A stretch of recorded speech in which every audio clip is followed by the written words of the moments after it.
Hello students, welcome to Varandares. Reserve Bank of India RBI Assistant Notification 2023 release ಆಗಿದೆ and total vacancy ಬಂದ್ಬಿಟ್ಟು 450. So first of all ಯಾರೆಲ್ಲ RBI assistant ಗೆ apply ಮಾಡಬಹುದು, ಯಾರು ಮಾಡಕ್ಕಾಗಲ್ಲ and exam pattern ಹೆಂಗಿರುತ್ತೆ, ಎಷ್ಟು ಟೈಮ್ ಕೊಡ್ತಾರೆ and mains exam ಯಾವಾಗಿರುತ್ತೆ ಎಲ್ಲಾನ ತಿಳ್ಕೊಳ್ಳೋಣ ಬನ್ನಿ. So first ಲಾಸ್ಟ್ ಇಯರ್ ವ್ಯಾಕೆನ್ಸಿಗಿಂತ ಈ ಇಯರ್ ಸ್ವಲ್ಪ ಕಡಿಮೆನೇ ಬಂದಿದೆ, ಬಟ್ ಓವರಾಲ್ ವ್ಯಾಕೆನ್ಸಿನೇ ಕಡಿಮೆ. So what about the Bengaluru cut off are the Bengaluru vacancy? So Bengaluru ಅಲ್ಲಿ ವ್ಯಾಕೆನ್ಸಿ ಲಾಸ್ಟ್ ಇಯರ್ಗಿಂತ ಒಂದು 12 ಅಷ್ಟೇ ಕಡಿಮೆ ಬಂದಿದೆ ಓವರಾಲ್. ಓಕೆ, ಸೊ ಇಲ್ಲಿ 450 ಅಂದರೆ ಓವರಾಲ್ ಇಂಡಿಯಾಲಿ 450 ಬಂದಿದೆ. Okay, so last year 700 something ಬಂತು, ಬಟ್ ಈ ಇಯರ್ 450 ಅಷ್ಟೇ ಬಂದಿದೆ. ಬಟ್ ಇಲ್ಲಿ ಬೆಂಗಳೂರಲ್ಲಿ cut off vacancy is high. Okay, so now first ಇಲ್ಲಿ eligibility criteria and exam notification ಯಾವಾಗ ಅಪ್ಲೈ ಮಾಡೋದು, ಲಾಸ್ಟ್ ಡೇಟ್ ಎಲ್ಲನೂ ನೋಡೋಣ ಬನ್ನಿ. ನಾವು ನಮಗೆ ಎಕ್ಸಾಮ್ ಡೇಟ್ ಫಸ್ಟ್, ನಮಗೆ ಅಪ್ಲಿಕೇಶನ್ ಸ್ಟಾರ್ಟ್ ಆಗಿರೋದು ಸೆಪ್ಟೆಂಬರ್ 13 ಟು ಅಕ್ಟೋಬರ್ 4. ಓಕೆನಾ, ಅಷ್ಟರೊಳಗೆ ನೀವು ಅಪ್ಲೈ ಮಾಡಬೇಕು. ಅದಾದಮೇಲೆ ಪ್ರಿಲಿಮ್ಸ್ ಎಕ್ಸಾಮ್ ಯಾವಾಗಿರುತ್ತೆ, ಈಗ ಟೈಮ್ ಕೊಡ್ತಾರಲ್ವಾ. So prelims exam is October 21 and October 23. So total prelims exams 2 days ನಡೆಯುತ್ತೆ, ಆಯಿತಾ. So that is nothing but October 21 and October 23. Okay sir, next mains exam ಇರುತ್ತಲ್ವಾ. ಸೊ ಮೇನ್ಸ್ ಎಕ್ಸಾಮ್ ಯಾವಾಗಿರುತ್ತೆ, December 2.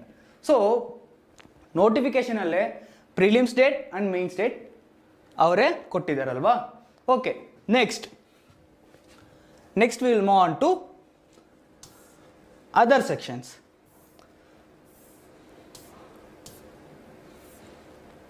Okay, ಇಲ್ಲಿ total vacancy. So overall ಇಂಡಿಯಾಲಿ total vacancy ಎಷ್ಟಿದೆ? Total vacancy 450 ಅಲ್ವಾ. So total vacancy ಎಷ್ಟಿದೆ? 450 vacancy ಇದೆ. But ನಮಗೆ ಬೇಕಿರೋದು ಕರ್ನಾಟಕ ಅಲ್ಲಿ ಅಲ್ವಾ. So that is nothing but Bengaluru.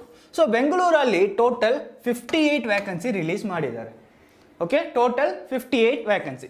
So ಈ 58 ವ್ಯಾಕೆನ್ಸಿನ ಸ್ಪ್ಲಿಟ್ ಮಾಡ್ತಾರಲ್ವಾ, ಅಂದರೆ ಸೆಗ್ರಿಗೇಟ್ ಮಾಡ್ತಾರಲ್ವಾ, SC, ST, OBC and general category. So general ಕ್ಯಾಟಗರಿಯಲ್ಲಿ ಟೋಟಲ್ 23 ವ್ಯಾಕೆನ್ಸಿ ಇದೆ. EWS ಅಲ್ಲಿ ಟೋಟಲ್ 5 ವ್ಯಾಕೆನ್ಸಿ ಇದೆ. ಆ್ಯಂಡ್ OBC ಅಲ್ಲಿ 18, ST ಅಲ್ಲಿ 1 ಆ್ಯಂಡ್ SC ಅಲ್ಲಿ 2 ವ್ಯಾಕೆನ್ಸೀಸ್ ರಿಲೀಸ್ ಮಾಡಿದ್ದಾರೆ. ಓಕೆ, ಸೊ ಇಲ್ಲಿ RBI assistant every year cut off ಈ ಥರ ಆಫೀಸ್ ವೈಸ್ ವ್ಯಾಕೆನ್ಸಿ ಬಿಡ್ತಾರೆ. ಓಕೆ, ನೀವು ಬೆಂಗಳೂರು ಆಫೀಸ್ಗೆ ಅಪ್ಲೈ ಮಾಡಿದರೆ, so if you are applying for a Bengaluru, so ನೀವು ಬೆಂಗಳೂರು ಕಟ್ ಆಫ್ನ ಕ್ಲಿಯರ್ ಮಾಡಬೇಕು ಪ್ರಿಲಿಮ್ಸ್. ಓಕೆ, ಸೊ ಸೇಮ್ ಅದೇ ರೀತಿ ಅಹಮದಾಬಾದ್, ಭೋಪಾಲ್, ಚಂಡೀಗಢ, ಚೆನ್ನೈ ಎಲ್ಲಾನು ಸೆಪ್ರೇಟ್ ಕಟ್ ಆಫ್ ಇರುತ್ತೆ. ಓಕೆ, ಆ್ಯಂಡ್ ಲಾಸ್ಟ್ ಇಯರ್ ಬೆಂಗಳೂರಲ್ಲಿ ಟೋಟಲ್ 72 ವ್ಯಾಕೆನ್ಸೀಸ್ ಇತ್ತು. ಈಗ ಎಷ್ಟಾಗಿದೆ? ಈಗ 58. ಸೊ ಅಷ್ಟೊಂದು ಡಿಫ್ರೆನ್ಸ್ ಏನೂ ಇಲ್ಲ ಅಲ್ವಾ. Yes, next we will move on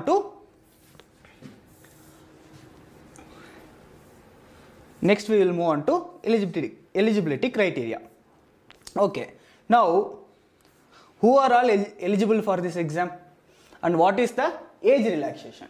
So age relaxation is very important because see here, so age relaxation ಯಾವಾಗಿಂದ ಕ್ಯಾಲ್ಕುಲೇಟ್ ಮಾಡ್ತಿದ್ದಾರೆ? 1/9/2023 ಇಂದ ಕ್ಯಾಲ್ಕುಲೇಟ್ ಆಗುತ್ತೆ. So what is the minimum age to apply? 20. Maximum age is 28 ಅಲ್ವಾ. So notification ಅಲ್ಲಿ clear ಆಗಿ mention ಮಾಡಿದ್ದಾರೆ. And later, so what about the SC, SC, OBC age relaxation? So ನಾವು SC ಆ್ಯಂಡ್ STಗೆ ಟೋಟಲ್ ಏಜ್ ರಿಲ್ಯಾಕ್ಸೇಷನ್ ಎಷ್ಟಿದೆ? 5 years. So they can apply up to the age of 33. Again we comes to OBC. So OBC category total 3 years concession ಇದೆ, ಅಂದರೆ 28 + 3 years total up to 31 years ತನಕ apply ಮಾಡಬಹುದು. And we come up with the PWBD. So ಇಲ್ಲಿ general ಕ್ಯಾಟಗರಿಗೆ ಅಂದರೆ disability general ಕ್ಯಾಟಗರಿಗೆ total 10 years and OBC ಕ್ಯಾಟಗರಿಗೆ total 13 years and SC ST ಕ್ಯಾಟಗರಿಗೆ ಟೋಟಲ್ 15 years ಕನ್ಸೆಷನ್ ಇದೆ. ಓಕೆ, ನಾವು now we comes to ex service man. So ex service man ಈಗ ಅವ್ರದ್ದು ಸರ್ವಿಸ್ ಕಂಪ್ಲೀಟ್ ಆಗಿ 3 ಇಯರ್ಸ್ ಅಂದರೆ ಸರ್ವಿಸ್ ಈಗ 20 ಇಯರ್ಸ್ ಅವ್ರು ಸರ್ವಿಸ್ ಕಂಪ್ಲೀಟ್ ಮಾಡಿರ್ತಾರೆ. ಸೊ 20 ಇಯರ್ಸ್ ಆದಮೇಲೆ ಪ್ಲಸ್ 3 ಇಯರ್ಸ್. ಸೊ ನೀವು 2020 ಇಲ್ಲಾಂದರೆ 2021 ಸರ್ವಿಸ್ ಕಂಪ್ಲೀಟ್ ಆಗಿದೆ ಅಂದ್ಕೊಳ್ಳಿ. So 2021 plus 3 years. So plus 3 years ನೀವು ಎಕ್ಸಾಮ್ ಬರೀಬಹುದು. And later widow divorced women, so ಅವ್ರಿಗೆ ಟೋಟಲ್ 35 ಇಯರ್ಸ್ ತನಕ ಬರೀಬಹುದು. And for SC and ST 40 years. Okay, ನಾವು ಎಜುಕೇಷನ್ ಕ್ವಾಲಿಫಿಕೇಷನ್. ಸೊ ಇಲ್ಲಿ education qualification is very important because RBI assistant ಏನೇ bank exam ಆಗಲಿ. So minimum what is the minimum education qualification? Minimum education qualification is graduation. So graduation ಇರಲೇಬೇಕಾ? ನಾವು ಇಲ್ಲಿ ಗ್ರ್ಯಾಜುಯೇಷನಲ್ಲಿ ಕೆಲವೊಂದು percentage ಕೇಳ್ತಾರೆ. So ಇಷ್ಟು ಪರ್ಸಂಟೇಜ್ ಇರಲೇಬೇಕು ಆ ಥರ. ಓಕೆ, ಸೊ ಗ್ರ್ಯಾಜುಯೇಷನಲ್ಲಿ ನಿಮಗೆ ಮಿನಿಮಮ್ 60% ಇರಲೇಬೇಕು. ಅರ್ಥ ಆಯ್ತಾ? ಗ್ರ್ಯಾಜುಯೇಷನಲ್ಲಿ ಮಿನಿಮಮ್ 60% ಇರಲೇಬೇಕು. ಸೊ ಇಲ್ಲ ಅಂದರೆ ನಿಮಗೆ ಪರ್ಸಂಟೇಜ್ ಕೊಟ್ಟಿಲ್ಲ ಕಾಲೇಜಲ್ಲಿ. Some universities give CGPA, OGPA, CPI ಅಲ್ವಾ? ಸೊ ಈ ಥರ ಪಾಯಿಂಟ್ಸ್ ಕೊಡುತ್ತೆ. ಸೊ ಪಾಯಿಂಟ್ಸಲ್ಲಿ ಟೋಟಲ್ ಪಾಯಿಂಟ್ ಎಷ್ಟಿರಬೇಕು? ಮಿನಿಮಮ್ 6.75 ಇರಬೇಕು.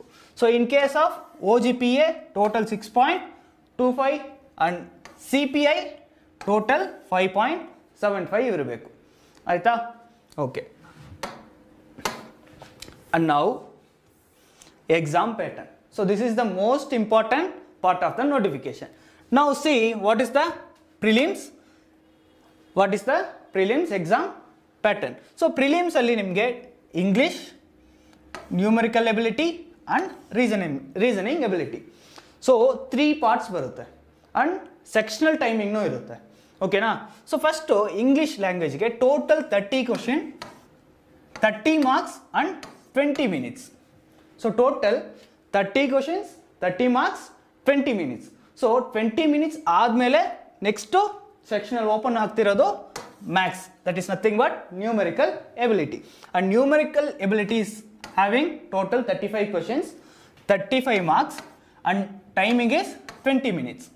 20 minutes ಅಷ್ಟೇ ಕೊಡ್ತಾರೆ. ಸೊ ಫಸ್ಟು ನಿಮಗೆ ಇಂಗ್ಲೀಷ್ ಓಪನ್ ಆಗುತ್ತೆ. ಸೊ ಆ ಟೈಮಲ್ಲಿ ನೀವು ಮ್ಯಾಥ್ಸ್ ನಾನು ಫಸ್ಟ್ ಮಾಡ್ತೀನಿ ಅಂದರೆ ಆಗಲ್ಲ. ಸೊ ಫಸ್ಟು ನಾವು ಇಂಗ್ಲೀಷಿಂದನೇ ಸ್ಟಾರ್ಟ್ ಮಾಡಬೇಕು. ಫಸ್ಟು 20 minutes ಆದಮೇಲೆ ಆಟೋಮೆಟಿಕ್ ಆಗಿ ಮ್ಯಾಥ್ಸ್ ಸ್ಟಾರ್ಟ್ ಆಗುತ್ತೆ.